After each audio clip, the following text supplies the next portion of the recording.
നമസ്കാരം, എല്ലാവർക്കും ആമീസ് ഫുഡ് കോർട്ടിലേക്ക് സ്വാഗതം. എൻ്റെ പേര് സുമിത. അപ്പം ഇന്ന് ഞാൻ ഉണ്ടാക്കുന്നത് എൻ്റെ ഏറ്റവും ഫേവറേറ്റ് ആയിട്ടുള്ള ഒരു അടിപൊളി മിഠായിയുടെ റെസിപ്പിയാണ്. വേറെ ഒന്നുമല്ല, നമ്മുടെ കപ്പലണ്ടി മിഠായി ആണ്. അപ്പോൾ നമ്മൾ പണ്ടൊക്കെ സ്കൂളൊക്കെ വിട്ട് വരുമ്പോൾ കടയിൽ ചില്ലു ഭരണകളിൽ ഒക്കെ വെച്ചിരിക്കുന്ന ഒരു അടിപൊളി ഐറ്റം ആണ് നമ്മുടെ കപ്പലണ്ടി മിഠായി. അപ്പോൾ അതിങ്ങനെയാണ് ഈസി ആയിട്ട് കടയിൽ നിന്ന് വാങ്ങുന്ന ടേസ്റ്റിൽ വീട്ടിലും ഉണ്ടാക്കുന്നതെന്നും കൂടി നോക്കാം. കപ്പലണ്ടി മിഠായിക്ക് വേണ്ടിയിട്ട് നമുക്ക് ആദ്യം തന്നെ കപ്പലണ്ടി ഒന്ന് വറുത്തെടുക്കണം. അപ്പം ഞാൻ 1 കപ്പ് അളവിൽ കപ്പലണ്ടിയാണ് എടുത്തിരിക്കുന്നത്. പച്ചക്കപ്പലണ്ടി 240 ml കപ്പിൽ 1 കപ്പ് എടുത്തിട്ടുണ്ട്. അപ്പോൾ അതൊരു ചീനച്ചട്ടിയിൽ ഇട്ടിട്ടാണ് ഞാൻ വറുത്തെടുക്കുന്നത്. ചുവട് കട്ടിയുള്ള ഒരു പാത്രം എടുക്കാൻ ശ്രദ്ധിക്കുക. അപ്പോൾ ഒരു മീഡിയം ഫ്ലെയിമിൽ വെച്ചിട്ട് നമ്മളിത് വറുത്തെടുക്കുകയാണ്. ഒരുപാട് ഹൈ ഫ്ലെയിമിലിട്ട് വറുക്കുകയാണെങ്കിൽ കപ്പലണ്ടിയുടെ കളറും മാറിപ്പോവും. അതേപോലെ തന്നെ നമ്മുടെ മിഠായി കഴിക്കാൻ അത്രയ്ക്ക് ടേസ്റ്റും കാണില്ല. അപ്പോൾ നമുക്ക് ഇതിന്റെ തോല് മാറ്റാൻ പറ്റുന്ന ഒരു സ്റ്റേജ് എത്തുന്നത് വരയ്ക്കും നമ്മളിത് വറുത്തെടുത്താൽ മതിയാകും.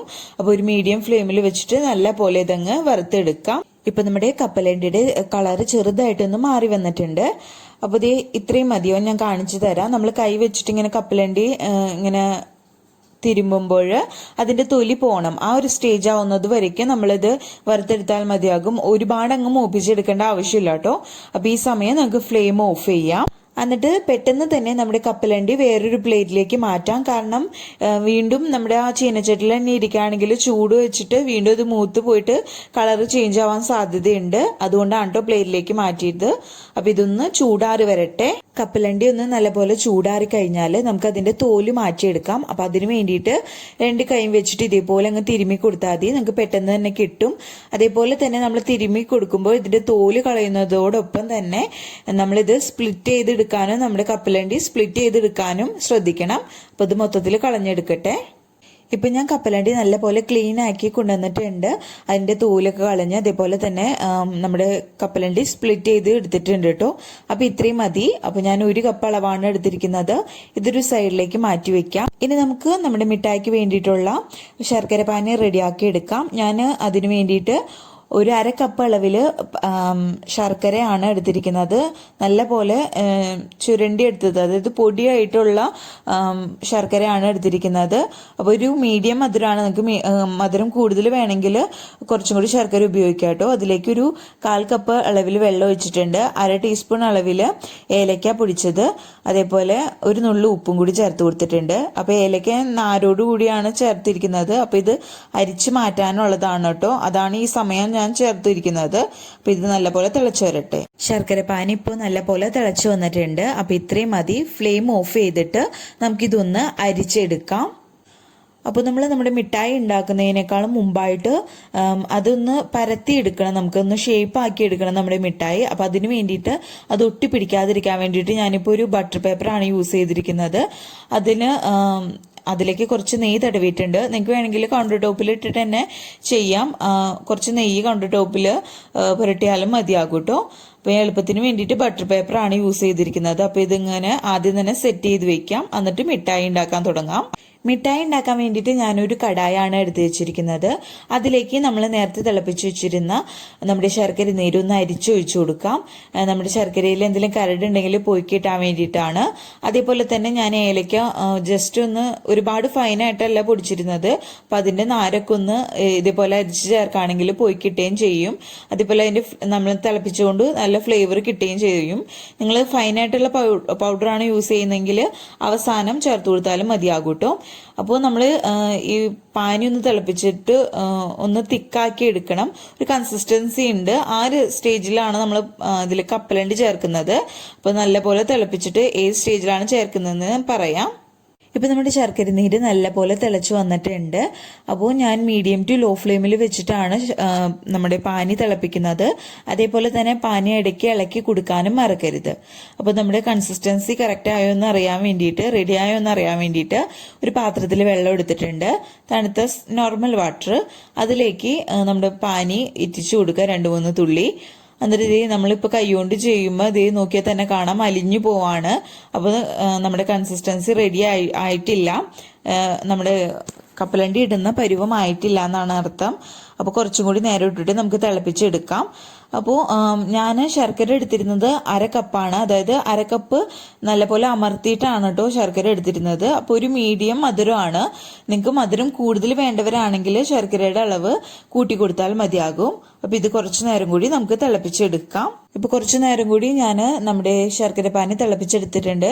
അപ്പോൾ അതിന്റെ വലിയ ബബിൾസ് ഒക്കെ അടങ്ങിയിട്ട് ചെറുതായിട്ട് ഒരു പതഞ്ഞ് വന്ന ഒരു പരുവെത്തിയിട്ടുണ്ട്. ഈ ഒരു സ്റ്റേജിൽ നമുക്കൊന്നും കൂടി ചെക്ക് ചെയ്യാം. അപ്പോൾ ഇതാ കുറച്ച് തിക്കായിട്ട് തന്നെയാണ് കേട്ടോ നമ്മുടെ പാനി വീഴുന്നത്. നോക്കിയാൽ തന്നെ കാണാം. അതേപോലെ തന്നെ നമുക്ക് എടുക്കാൻ പറ്റുന്നുണ്ട്, ഉണ്ടുരുട്ടി എടുക്കാൻ പറ്റുന്നുണ്ട്. നമ്മളിത് കട്ട് ചെയ്ത് എടുക്കാനും പറ്റുന്നുണ്ട് കേട്ടോ. അപ്പോൾ ഇനി ഒരുപാട് ഇത് കുക്ക് ചെയ്യേണ്ട ആവശ്യമില്ല, കാരണം ഒരുപാട് ഹാർഡായി പോവും. പിന്നെ നമുക്ക് മിഠായി കടിച്ചെടുക്കാനും ബുദ്ധിമുട്ടുണ്ടാവും. അപ്പോൾ ഈ ഒരു പരുവത്തിൽ നമ്മൾ ഉണ്ടുരുട്ടുന്ന സമയത്ത് ഒരുപാട് സോഫ്റ്റ് ആയിട്ടാണ് ഇരിക്കുന്നെങ്കിൽ വായിൽ ഒട്ടിപ്പിടിക്കും, അതും ശ്രദ്ധിക്കാം. അപ്പോൾ നമുക്കിത് ഇങ്ങനെ ചെയ്യുമ്പോൾ ഇതേ കണ്ടില്ല, ഒടിച്ചെടുക്കാൻ പറ്റുന്നുണ്ട്. അപ്പൊ ഈ ഒരു സ്റ്റേജ് ആവുന്നത് വരേക്കും കുക്ക് ചെയ്താൽ മാത്രം മതിയാകും. ഇനി ഇതിലേക്ക് ഒരു നുള്ള് ബേക്കിംഗ് സോഡയും കൂടി ചേർക്കുന്നുണ്ട്. ഒരുപാടൊന്നും വേണ്ട. എന്നിട്ട് ഒന്ന് മിക്സ് ചെയ്യാം.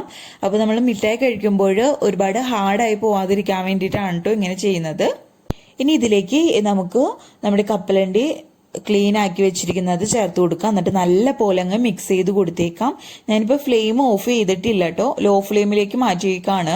എന്നിട്ട് ഇത് നല്ല പോലെ മിക്സ് ആക്കി എടുക്കുകയാണ് ചെയ്യേണ്ടത്. എല്ലാ ഭാഗത്തേക്കും ആക്കുന്ന വിധത്തിൽ നല്ല പോലെ ഇതങ്ങ് മിക്സ് ചെയ്തെടുക്കാം. അപ്പോൾ നമ്മൾ ബേക്കിംഗ് സോഡ ഒക്കെ ചേർത്ത് കൊടുത്തിരിക്കുമ്പോൾ നമുക്ക് കടയിൽ നിന്ന് വാങ്ങുന്ന അതേ ഒരു ടേസ്റ്റിൽ തന്നെയായിരിക്കും കിട്ടുന്നത്. ഒരുപാട് ഹാർഡായിട്ടില്ല. നമ്മൾ കടയിൽ നിന്ന് വാങ്ങുന്ന ഒരു ടെക്സ്ചർ ഉണ്ടല്ലോ, ആ ഒരു ടെക്സ്ചറിൽ തന്നെയായിരിക്കും ഇരിക്കുന്നത്. അപ്പോൾ നിങ്ങൾ ബേക്കിംഗ് സോഡ ചേർത്തിട്ട് ഉണ്ടെങ്കിൽ ചേർത്തിട്ട് തന്നെ ഉണ്ടാക്കി നോക്കാം കേട്ടോ, ഇല്ലെങ്കിൽ അത് സ്കിപ്പ് ചെയ്യാവുന്നതേ ഉള്ളൂ. നമ്മുടെ കപ്പലണ്ടിയും നമ്മുടെ ശർക്കര പാനിയും നല്ലപോലെ മിക്സ് ചെയ്ത് കഴിഞ്ഞാൽ പെട്ടെന്ന് തന്നെ ഫ്ലെയിം ഓഫ് ചെയ്ത് നമ്മൾ റെഡിയാക്കി വെച്ചിരിക്കുന്ന ബട്ടർ പേപ്പറിന്റെ മുകളിലേക്ക് നമ്മുടെ മിഠായിയുടെ മിക്സ് ഇട്ട് കൊടുക്കാം. അതിനുശേഷം നമ്മളിത് നല്ലപോലെ ഒന്ന് പരത്തി ഷേപ്പ് ആക്കി എടുക്കുകയാണ് ചെയ്യുന്നത്. അപ്പോൾ ചൂടോടുകൂടി ചെയ്യുക, അതല്ലെങ്കിൽ ഹാർഡായി പോവും. അപ്പോൾ നമുക്ക് പരത്താനായാലും കട്ട് ചെയ്യാനായാലും ബുദ്ധിമുട്ടാവും. അപ്പോൾ ഞാനിപ്പോൾ ചപ്പാത്തി പരത്തുന്ന ഒരു കോലാണ് എടുത്തിരിക്കുന്നത്. അതിന്റെ മുകളിലേക്ക് കുറച്ച് നെയ്യും കൂടി തടവിയിട്ടുണ്ട് കേട്ടോ. എന്നിട്ട് ഇത് പരത്തി എടുക്കുകയാണ് ചെയ്യുന്നത്. അപ്പൊ ഞാൻ ബട്ടർ പേപ്പർ ഇതേപോലെ ഒന്ന് മടക്കി വെച്ചിട്ടുണ്ട്. എന്നിട്ട് ഇത് എല്ലാ ഭാഗത്തേക്കും ഒരേപോലെ ഒരു തിക്നെസ് ആവുന്നത് വരേക്കും നമ്മൾ നല്ല പോലെ അങ്ങ് പരത്തി കൊടുക്കാം. കണ്ടില്ലേ, നല്ല പോലെ നമ്മൾ പരത്തി എടുത്തിട്ടുണ്ട്. ഇനി പെട്ടെന്ന് തന്നെ ഒരു കത്തി വെച്ചിട്ട് ഒന്ന് മാർക്ക് ചെയ്ത് കൊടുക്കാം. നമ്മൾ കട്ട് ചെയ്യുന്നത് ഏത് ഷേപ്പിലാണോ ആ ഒരു ഷേപ്പിൽ നമ്മളിതങ്ങ് മാർക്ക് ചെയ്ത് വെക്കാട്ടോ. ഫുള്ളായിട്ട് അങ്ങനെ കട്ട് ചെയ്ത് വെക്കാനല്ല, ജസ്റ്റ് ഒന്ന് മാർക്ക് ചെയ്ത് വെച്ചാൽ മാത്രം മതിയാകും. എന്നാലാണ് നമ്മളിത് ചൂടാറുന്ന സമയത്ത് നമുക്ക് പെട്ടെന്ന് വിടിയിച്ചെടുക്കാൻ പറ്റുള്ളൂ. അതല്ലെങ്കിൽ ഇത് ചൂടാറി കഴിഞ്ഞാൽ ഒരുപാട് ഹാർഡായി പോവും. അപ്പോഴത്തേനും നമുക്കിത് കട്ട് ചെയ്യാൻ വളരെ ബുദ്ധിമുട്ടാവും. അതുകൊണ്ടാണ് നമ്മളിതങ്ങ് മാർക്ക് ചെയ്ത് വെക്കാൻ പറയുന്നത് ചൂടോടുകൂടി തന്നെ. അപ്പോൾ ഇത് ചൂടാറി കഴിഞ്ഞിട്ട് നമുക്കിത് വിടിച്ചെടുക്കാനും പറ്റും എളുപ്പത്തിൽ.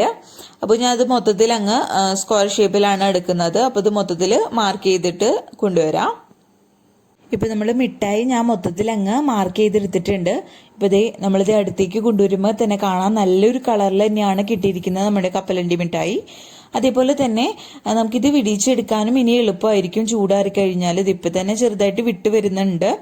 അതേപോലെ തന്നെ കുറച്ചും കൂടി ചൂടാറി വരട്ടെ, അതിനുശേഷം മൊത്തത്തിൽ അങ്ങ് വിടിച്ചെടുക്കാം. ഇപ്പൊ ഇതാ നമ്മുടെ മിഠായി മൊത്തത്തിൽ അങ്ങ് ചൂടാറിയതിന് ശേഷം ഞാൻ അങ്ങ് വിടിച്ചെടുത്തിട്ടുണ്ട്.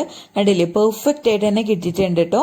ഇപ്പൊ ഇതാ നമ്മൾ കടയിൽ നിന്ന് വാങ്ങുന്ന ആ ഒരു ഷേപ്പിലും അതേ ഒരു ടെക്സ്ചറിലും തന്നെയാണ് കേട്ടോ കിട്ടിയിരിക്കുന്നത്. ടേസ്റ്റും അത് തന്നെയാണ്. ഞാൻ ടേസ്റ്റ് ചെയ്ത് നോക്കിയായിരുന്നു. നമ്മൾ സൈഡൊക്കെ കട്ട് ചെയ്തത് ഞാൻ ടേസ്റ്റ് ചെയ്ത് നോക്കിയായിരുന്നു. പെർഫെക്റ്റ് ആയിട്ട് തന്നെ വന്നിട്ടുണ്ട്. അപ്പൊ നമ്മൾ ബേക്കിംഗ് സോഡ ചേർത്തില്ല. ആ കൂട്ടത്തിൽ നിങ്ങൾക്ക് വേണമെങ്കിൽ 1 ടീസ്പൂൺ നെയ്യോ അതല്ലെങ്കിൽ 1 ടീസ്പൂൺ വെളിച്ചെണ്ണ ചേർത്ത് കൊടുത്താലും കുറച്ചും കൂടി നന്നായിരിക്കും. അപ്പൊ ഞാൻ ചേർത്ത് കൊടുത്തിട്ടില്ല, എന്നാലും ടേസ്റ്റിനൊന്നും ഒരു വ്യത്യാസവും ഇല്ല. നല്ല ടേസ്റ്റ് തന്നെയാണ് കേട്ടോ ഇങ്ങനെ ഉണ്ടാക്കിയിട്ടിരിക്കുന്നതും. സൂപ്പർ ആയിട്ടുണ്ട്. നമ്മൾ കടയിൽ നിന്ന് വാങ്ങുന്ന അതേ ഒരു ടേസ്റ്റിൽ തന്നെയാണ്. കണ്ടില്ലേ, നല്ല ഭംഗിയിൽ തന്നെ കിട്ടിയിട്ടുണ്ട്.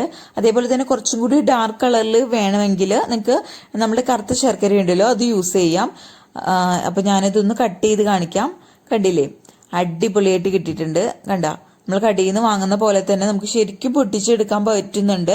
കഴിച്ചു നോക്കുമ്പോൾ വായിലൊന്നും ഒട്ടിപ്പിടിക്കുന്നില്ല. അപ്പോൾ അത് നമ്മൾ ശർക്കര ഒന്ന് വെള്ളത്തിലിട്ട് നോക്കൂലേ, അപ്പോൾ കറക്റ്റ് പരുവാണെങ്കിൽ നമുക്ക് പെർഫെക്റ്റ് ആയിട്ട് തന്നെ കിട്ടും. അപ്പോൾ ഞാൻ പറഞ്ഞ പോലെ വെള്ളത്തിലിടുമ്പോൾ നമുക്ക് ഉരുട്ടാനും പറ്റണം, അതേപോലെ തന്നെ നമുക്ക് ഒടിഞ്ഞ് കിട്ടുന്ന ഒരു സ്റ്റേജ് എത്തുമ്പോഴാണ് നമ്മൾ ഇതിലേക്ക് കപ്പലണ്ടി ചേർക്കാൻ പാടുള്ളൂ. അത് പ്രത്യേകം ശ്രദ്ധിക്കുക. അതേപോലെ തന്നെ ഓരോ ശർക്കരയ്ക്കും മധുരം വ്യത്യാസപ്പെട്ടിരിക്കും. അപ്പോൾ അതിനനുസരിച്ച് വേണം നിങ്ങൾ ശർക്കരയുടെ അളവ് നിശ്ചയിക്കാൻ വേണ്ടിയിട്ട്. അപ്പോൾ എല്ലാവർക്കും വീഡിയോ ഇഷ്ടപ്പെട്ടെന്ന് വിചാരിക്കുന്നു. വീഡിയോ ഇഷ്ടപ്പെട്ടാൽ ലൈക്ക് ചെയ്യുക, ഷെയർ ചെയ്യുക. അതേപോലെ നിങ്ങളുടെ ഫ്രണ്ട്സും റിലേറ്റീവ്സും ഒക്കെ ആയിട്ട് വീഡിയോ ഷെയർ ചെയ്യുക. ആദ്യമായിട്ട് വീഡിയോ കാണുന്നവർ ആരെങ്കിലും ഉണ്ടെങ്കിൽ ചാനൽ സബ്സ്ക്രൈബ് ചെയ്യാനും മറക്കരുത്. അപ്പോൾ കിഡിലൻ വീഡിയോസ് ആയിട്ട് അടുത്ത എപ്പിസോഡിൽ കാണാം. അതുവരേക്കും ബൈ. താങ്ക്